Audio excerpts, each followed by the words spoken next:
right. Welcome back, everyone, to the Craft and Release podcast. I'm one of your hosts, Nneka Julia, I'm Glynn. and we're coming back to you with Chapter 2, Release 2 for the podcast. So a whole different set of storytellers telling stories around our second theme, friendship. Ooh, shudder. Just hearing about it. A little shudder went down my spine, like... It's a hot topic. It's a hot topic. It is a hot topic now. You can't log on to any social network without hearing folks talk about friendship. Yeah. We're like, what did someone say? We're like in the era of like friendship decline or something, something. Like it's just people these days are finding it harder to connect and make friends with each other than they ever have before. They are. We're isolated, but always connected. I've heard that as well. Like, we're in the most, lonely time that we've lived in, and yet you can still see if somebody went to a party. Exactly. Did they have a good time? Who knows? But, Right. You can see somebody attend things. You can see people who look like they have a bunch of friends, but not, you don't know the quality of those relationships. It's an interest. It's like a voyeur. We're in a very voyeuristic time. 100%. I would say that. Yeah. And this theme really allowed us to explore that a lot. Yes. We had definitely stories of friendship breakups. Yes, we did. We had stories of friend zoning. Oh, stories of friend zoning. Friend Something I zoning. know well. Oh, yeah. All too well. Oh, please. We had stories that are also in honor of beautiful friendships, of fruitful friendships. Yes. That give us hope. Absolutely. And stories around the loneliness that comes with never finding roots in a certain city or country, and how that can lend itself to very fly-by-night friendships. So how do you become more intentional about those relationships, even if you aren't going to stay for too long? So a beautiful host of stories that we have for you. Release 2, Chapter 2. And we're just going to kick it off a little bit. Yeah, we are. Get into our own business. Yes. How are you feeling about friendships right now? Yeah. And historically, Yes. too, I think growing up, I have this vivid memory of one time my mom made me go to this weird professional development day-long session. Day-long? It was like a day-long workshop for you to get in tune with your true passions. In retrospect, if I would have kept going to that, it probably was a cult. I don't know. Okay. It probably was. But it was like a passion project workshop, whatever. I remember we were having to do this bonding session where we all had to sit with our eyes closed and write a personal statement about ourselves. And if you related to the thing, you would open your eyes and you would see if anybody else opened their eyes about this personal belief that you had. And I was maybe a freshman in college at the time, if not maybe senior in high school. And I wrote down, I am too concerned with social status or something. I was I am deeply concerned with social status. I wrote that at the time. At that age? At that age, yeah. Wow. And something that strikes me is that only one other person in the circle opened their eyes and looked. And I was high school, early college. The other people there were probably in their 30s, late 20s. Yeah. And I was conscious of the fact then that, I was maybe this is something that I will outgrow. Ooh. And so at the time, growing up as a kid in New York, where we just grow up really early, we're in the clubs, we're on the scene very young, and there's this race to have a status or a title or some notoriety, small town notoriety in a way. But it feels big because you're in New York. Absolutely. Everything just was a popularity contest, from growing up in the city, then going to Howard, to an HBCU where status and popularity, you factor in sororities and fraternities. And there's all these different ways to have social currency that start to look like friendship. Popularity seems you know a lot of people. A lot of people know you. You're in all these circles. You're invited to all these things, but those people are not your people. Right. So historically, I think I always wanted friendships that looked like that. I looked at friendships as just social status, less of the depth of a friendship, the support of a friendship, the bond of a friendship, the connection of a friendship. Yeah. And all along, as I was chasing these sorts of social hierarchy, there were always people that were always there that were constants in my life. And a lot of them I'm still friends with to this day. Yeah. And when I take stock of them now, I'm like, wow, that's really special. Like, I have these really long friendships from like middle school that I'm still banging with. And yeah, it's a rarity, I guess. And these days, I look around and in addition to those like longstanding friends, there's like new friends that I've cultivated amongst, even within this place that I feel like there's equal pressure to this day to have like social status, especially now that we're all so actively online. Yes. And we're living in this like very insular, like Brooklyn artsy community scene. Yeah, Everything's it's a a scene. Within that, I've still met like genuinely amazing people. And I feel very fortunate to kind of, I think I connect with people pretty easily. You do. And I find a way to like just keep hanging out with them. Yeah. No, you're really good at that. Yeah. I feel like it's not a thing that I struggle with anymore. Whereas before, I think maybe I struggled with it more because I was trying to just be the thing that people wanted, like the person people wanted to be around. There was just a lot of faking, a lot of like social climbing. That's real. You know? That's so honest. Like, how did your younger self really... She clocked it. She clocked like, herself. We gotta make a change, baby. Yeah. Because I would just be sitting in rooms and I'd be like, oh my God, like I don't even feel comfortable here. I don't know what to talk about with these people. This is like not even that cool. That thought would cross your mind. You know? Yeah, of like, what is there to gain here? Right. Yeah, and then now, like, the things you gain are like actual like support. The person to sit around with and do nothing. Yes. Not have to like be on a scene with. Yes. You know. True. Do you still find that urge, or you getting that urge? No, it's deeply boring. I get it now. I would have kept my eyes closed too if I was sitting in that circle. Ooh. Now. No. That's real. I mean, I hope you know how good of a job. Like, Glynn is extremely charming. If you haven't met her in real life, very charming, very warm, very like. I think that like you have an ability. There are some people that like are magnetic, and yours isn't like a zap. It is a pull. Like it's like a slow like pull in. It is the arm around a shoulder. Like you do that just very well, and I think that more people would make like genuine friends if they had that ability. Not everybody has it, obviously, but it's like we live in this era of no new friends. Like you can't be lonely and say no new friends. You know what I mean? Like you can't like. I think you are one of the few people that I've met who is genuinely open to connection. You know, 100%. That's a thing that you're.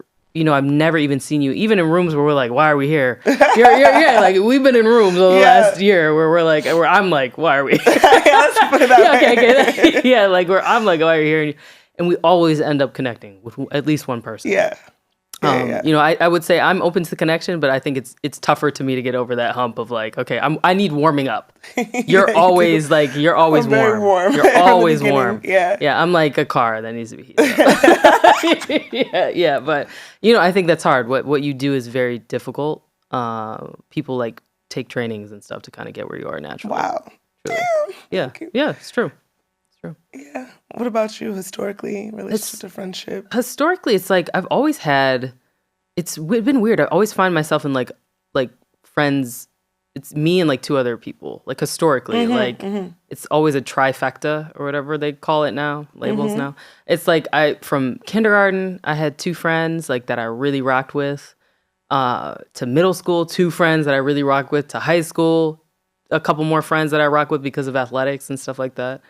And then college, like two friends that I really rock. It's like it's come in twos a lot for me, like of like having a group, but it's never like a really, really large group. So it's been these like individual relationships that have, I think, I think I'm used to depth. It wasn't really, and I can understand being in New York, like even being here for the past few years, you could get roped into, I can't imagine like being younger and being, Times Square was like, you were like, we just used to go hang out. Yeah, Times like, Square. It's just like, and you're here, there's like 10 other high schools or more than that, but you know all these people. Everybody just wants to know everybody. Yes. You just want to know everyone. I could see how that is a culture. You know, like that culture can be created, whereas like Midwest, it's a little bit more small town. So, you know, I had kind of the people that I was running with, but, you know, I don't know. Like, there were always these times, I think, especially during the predominantly white eras of schools that my parents put me in at a certain point. Like, there were these moments when I was growing up of where I was like, oh, you guys aren't my friends, for real.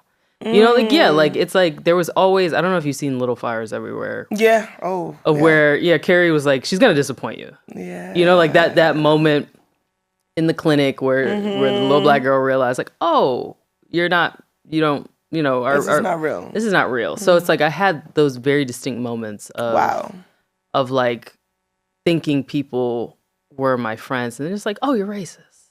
You know, like, yeah, like, oh, like your parents are racist. Oh, so I think when I was finally able to be around black women, which is really like, there wasn't a hella diversity. It was really just, it's really black and white in Michigan. So when I was able to be around black women, I felt a more like just sisterhood, because I grew up with my dad's people. So it's like the women that I saw, if they didn't look like my mother, they looked like my dad and his people.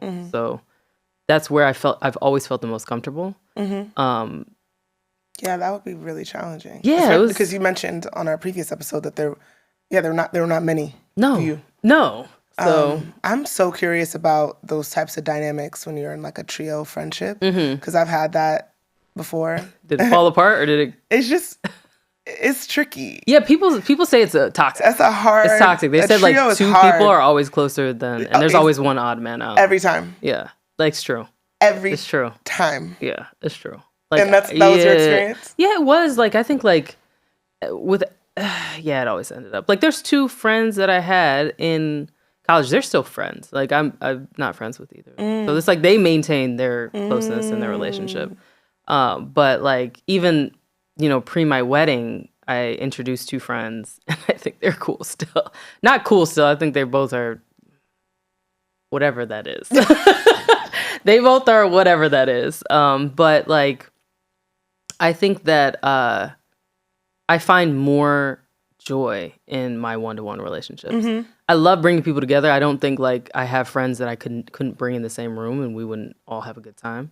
But like I thoroughly enjoy one-to-one rather than having like we have to do everything together in this group. I just don't think it's healthy or ends up well. You can protect your friendships more when you can have a one-to-one. Totally. Yeah. Are you a big group person or no?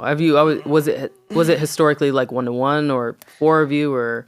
It's all like, I think currently I feel like I'm in this like labyrinth of, it really truly feels like when people say like community, where it's just this wide interconnected thing where like everybody kind of knows people, we could all hang out, but some people have their own things. Like there's a trio within a large one. There's one-to-ones within the larger community.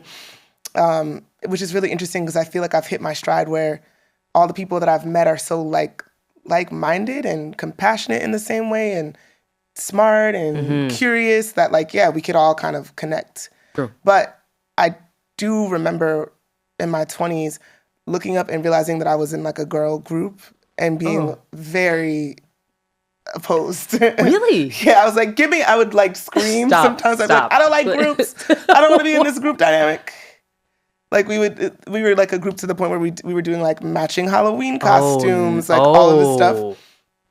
Some people dream about that they want that. What was the pushback? I think now I might embrace something like that more, especially within like this like a womanhood type of thing. Fair. A lot of my friends are men, gay men. Yeah. A lot of them, and then I have a lot of close like one-to-one relationships with women. But there is something that I witness in like these larger sisterhoods that seem really beautiful and like supportive, and especially when I imagine like having kids and people being married, being able to have that kind of unit, I think will be so powerful.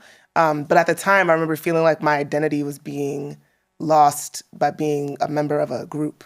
Like we were just like, oh, those are those girls, Right. and Yes. I don't want to be seen as like one of The bunch. the bunch. Yes. Yeah, Yes. I'm Yeah. like, no, chill. Wait, what are my interests? What if Right. I didn't want to wear the costume that everybody's wearing, or like, Right. I want to go off and do my own thing. I don't want there to be like an expectation that like this. Now that we're in this group, we only hang out with each other.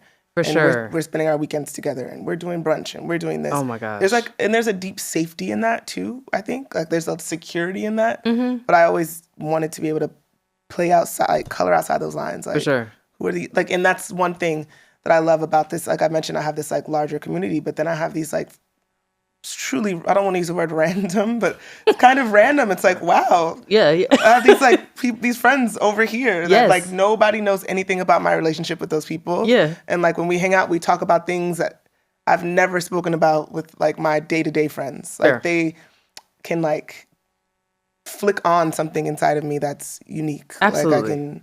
I don't know, and I love that. Like the diversity in friendships, you know? No, I think it's necessary. I think it's like the older you get, you realize different people feed different parts of you. Like you said. It's Exactly. Like, yeah, like that actually, that is community. Yep. It is, of where it's like, you might not go to everybody to write, you know, when you're talking about writing, when you're in your writing bag. Exactly. You might not go to when you want to cook. You might Yep. hit up a certain, you know, like it's like, I think that is the healthiest. Those are the healthiest dynamics I've seen. Because there's never been a girl group I've envied.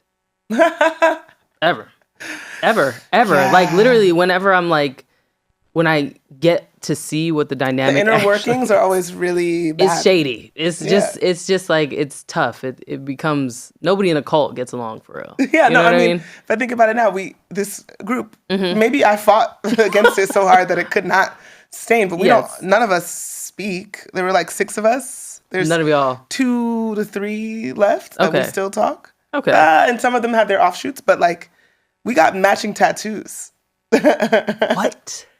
And I don't talk to 2 of them. Damn. I'm like beefed out Okay. with one of them. See? We have matching tattoos. And y'all have matching tattoos. And we have matching tattoos. See? It's Yeah. like, I've never been envious when I've seen the inner workings of like girl groups that I'm like, oh, I really want to be a part of this.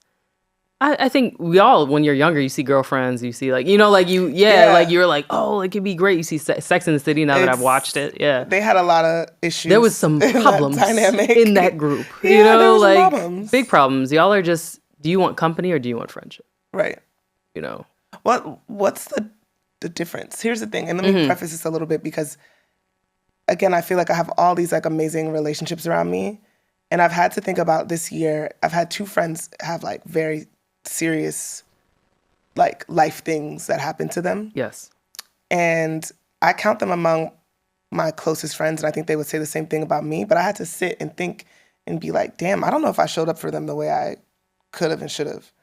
Honest. And that is like honest. what friendship should look like. I think like, You know? not to give you a pass, but because you know how you could have, should have, would have showed up, right?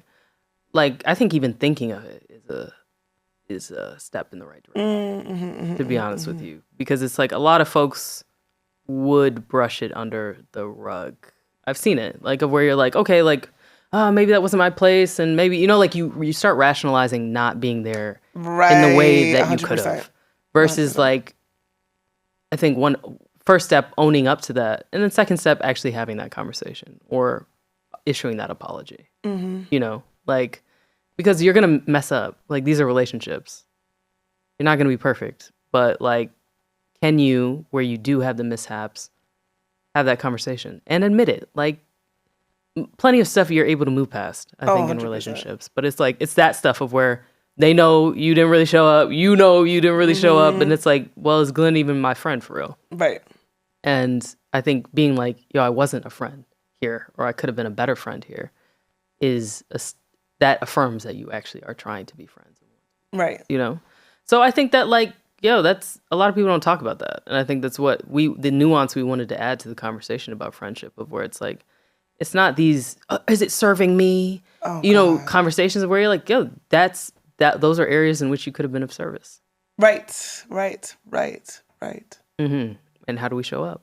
I mean, in your best scenarios, what does friendship look like for you? Or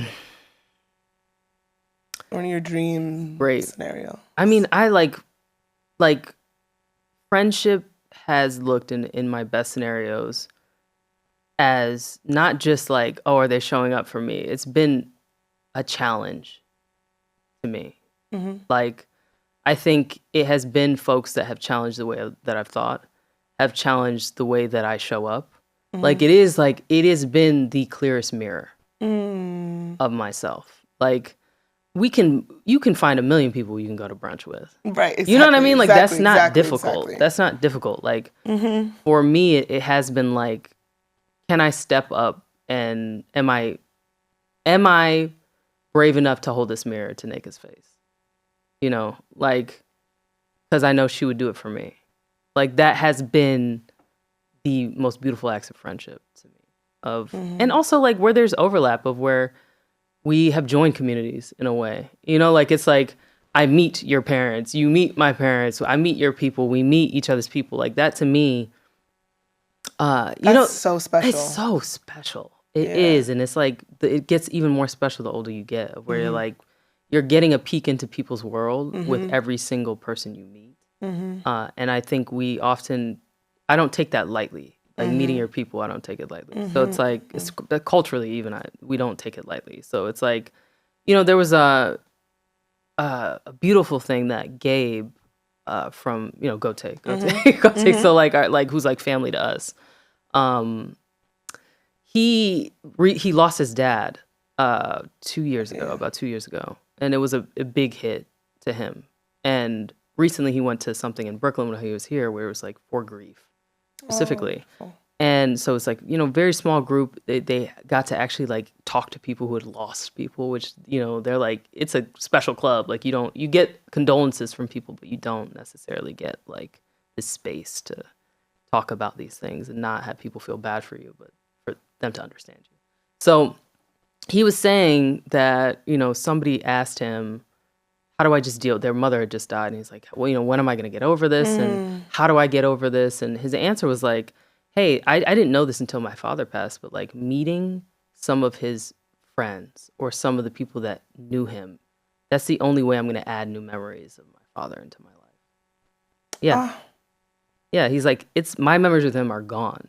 Like it stopped, like I can't create new ones, but like being with his people, I can now like piece things together that I didn't know about him. So to me, I'm like, that's why meeting people's people is so important to me, because I get to know you through a different lens, through it, even when we're gone, right? It's like those are the people I'm going to go to, 100%. Like so that to me is a beautiful act of friendship. Wow, that's beautiful. Yeah, wow, that's a small thing that makes me think I was out of town randomly in Charlotte a couple of weeks ago, and one of my dad's best friends from high school lives there. And he just picked me up and drove me to the airport.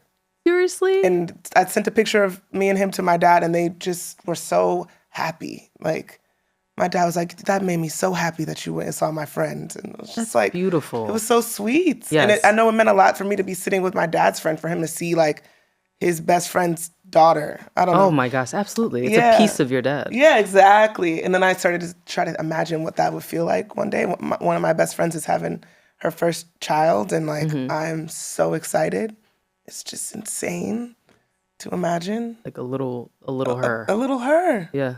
Like, wow. Yeah, and that's like the cycle continues. Like they now are going to know you, and that's a piece of their mother as well, like because of your friendship. Exactly. So I think that's just such a beautiful. It's so much bigger than us, like these relationships, and I think when we can treat it as such, those moments of difficulty become that much easier. Yeah. It's almost, there's something. It almost feels bigger than the word friend. It does at that point. It's like it's family. I think it's when really you family. That's when I know like this is a relationship that I'm willing to fight for. And maintain and like nurture when we're beyond that. And it's like, I think we have to think about those things of like, who are our kids gonna know? Who are, like who are like who do we want in that circle of people? Because they, hopefully outlive us. And It becomes one of those things. They become what carries on. Oh, absolutely. That could only be the dream. Yeah, that's the dream. Dream moves are all too humans. Let's get into the friendship gods. All right. Well, I'm going to do yours first. Do you Okay. believe in the concept of a best friend?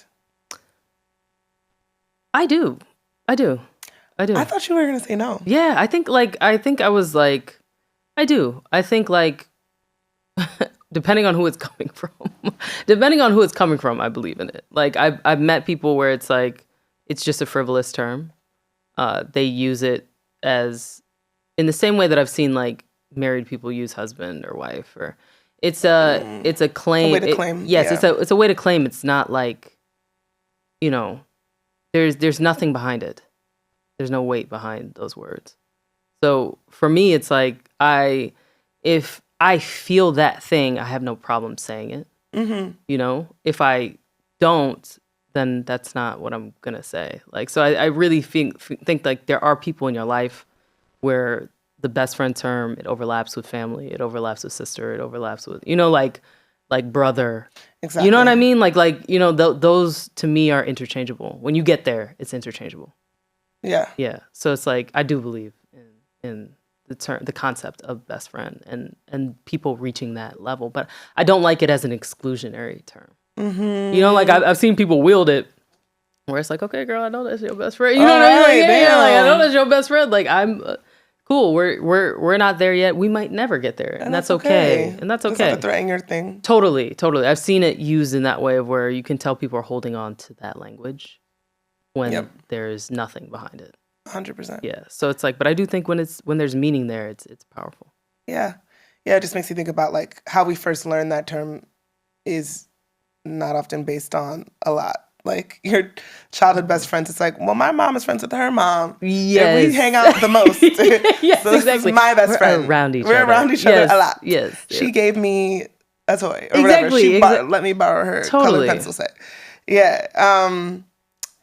I think like these days I absolutely hold it onto that term and believe it, but I felt the same way before. I felt like people have tried to claim me with that term, and as a person who has a fear of commitment, we'll get into that with chapter 3. Right, exactly. Yes. I'd be like just with people and they'd be like, this is my best friend. I'd be like, whoa, like why'd you have to say that in this moment? Like we're just like we were like, second date. I don't know. Or like we're just like going out to eat and you just like, I don't know. Dropped it on you. Dropped it on me. I've had people drop it on me before we've even talked about it before. That's crazy, Glynn. That's good. I remember, and I was going to say one of my, okay, let me scale back a little bit. Because I think the one thing about the term best friend is it makes it feel like you can only have one. True. I count at least like 5 people as best friends. And I remember one of them, we were sitting together and we just been spending so much time together. We just became roommates and we were like living together and coming up together at like a really unique time in our lives, early 20s, trying to be writers in New York, super broke. We were the only people like encouraging one another. We were reading all of each other's work. We just bonded so much. And we were sitting there together like working on our resumes and I just turned to him and I was like, you're my best friend.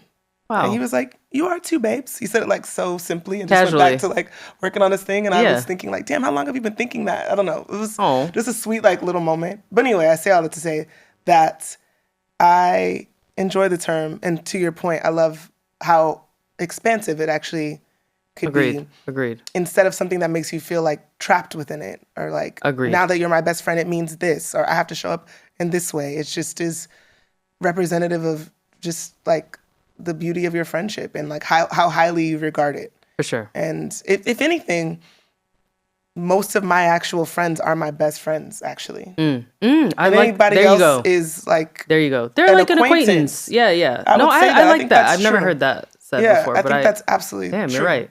Yeah, you're right. Like if you're like in my life for real, like y'all you're are chosen my people for real. Yes. Everybody else, I'm like, love you down. Like you said, we could definitely go to brunch. I could kiki. I'll tell you my business too and everything. But you're not. We're not like gang. No, we're like not. Gang. We're not like taking. We're not watching my kids. Yeah, you know what I mean. Yeah. No. You're right. I love that. My question for you. What happened with your last friendship breakup and how did you cope? I'm like, which one? No. Please. I just went through an Yeah. era of friendship breakups where it An was just like era. they just kept coming.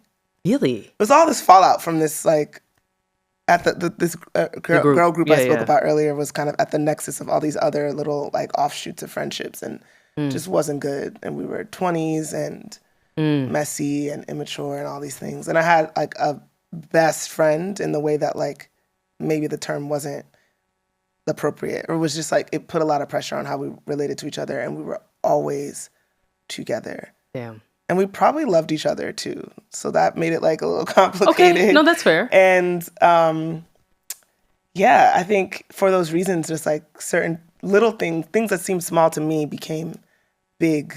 And like there was a lot of expectation on how I showed up and a lot of sensitivity. Yeah. And there was so much hurt. And we fell out over like money at the end of the day. Yeah, that's just a tipping point. Yeah. Yeah. Yeah. It was like tough. some pettiness, and then every single thing that I did from that one moment that we thought we got beyond, she just was looking at like real sideways, like just couldn't get beyond things. And I remember feeling like, damn, the thing that hurt me the most was that I felt like I was being so misunderstood. It was just like, why do you think that I would do that? Like small thing, like I didn't invite her to my graduation, and I only had like 2 tickets. I could have got another one. I was like, I didn't think you would want to come to my graduation. Like this, it's in a huge stadium. It's like 4 hours long. Like I appreciate that you would want to be there. She was like mad. She was like, you don't fuck with me. You don't want me to come to your graduation. I'm like, babe. Yeah, like I was trying didn't to even spare you. Right. It's like in Queens. Like my parents are coming. My parents are going to be there. We're going to go to lunch. Yeah. You know, but it was that just, was taken as yeah. And there were just continuous instances like that kept coming back on me and my character, in her opinion, to the point that I don't know if you've ever been through this before, but this is apparently a shared trauma and experience that the group chain email went out with people CC'd with a list of all my grievances. That is or all her grievances with me. insane. Yes. That's Yes, crazy. people were on I've the never BCC. experienced that. That was like a thing though back in the Yeah, Tumblr 'cause I days. talked It to was some like people a and they, yeah. other people said this happened to I've them. never experienced that. That is crazy. Nuts. That is a crazy thing to do. Yeah. How did you cope? I mean, and I'm so like conflict avoidant. I couldn't even read the email because I mean, how can I open up?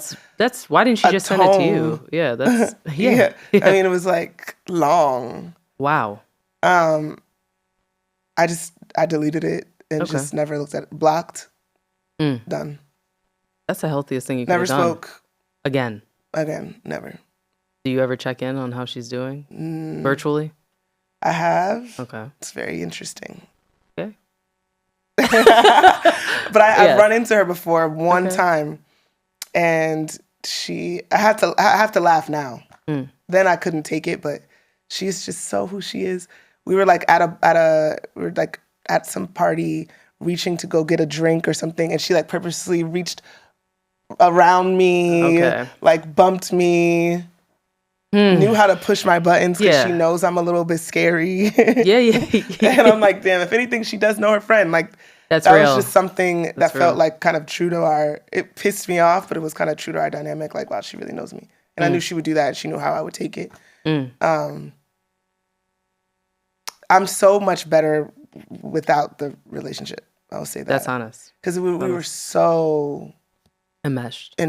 Yeah. Yeah, I felt like I could be free after it ended, to be quite honest. It had to end. Yeah, it had to. It was going to end. Yeah. Like, at least it ended early. Exactly. Early. That was going to be my same question to you. That's Really? what I pulled for you.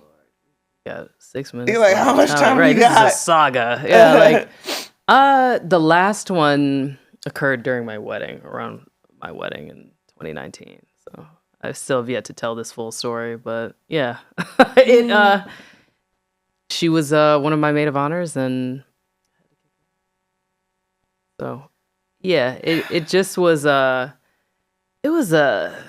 such a weddings and funerals is a thing. People start to show their ass during both, because I think it's like this.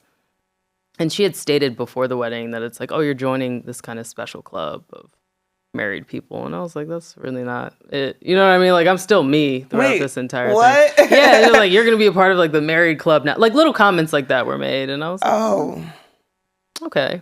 You know, and I remember Courtney being like, you're going to have to manage this relationship. And I was like, what do you mean I'm going to have to manage this relationship? You know, like, she's going to be great. Like, she's great at doing these things and loves, like, super girly, like, loves doing, you know, like, throwing parties and dressing up. And I'm like, okay, she'd be a great addition to what I need to do for this wedding. Mm-hmm. But it just ended up being, like, catastrophic. Like, everything that I already knew about this person came to a head. And it's like, it's always there. Like you said, she knew you, but she also knew, like, how to piss you off. Yep. Right? Like, it's yeah, she knew how to piss me off. She knew how to piss you off. So, like, our friendship, I think, I knew who this person was. I knew what jealousy looked like to them, you know, for them. And it's one of those situations where you're like, yeah, they'll do it to other people, but they won't do it to me.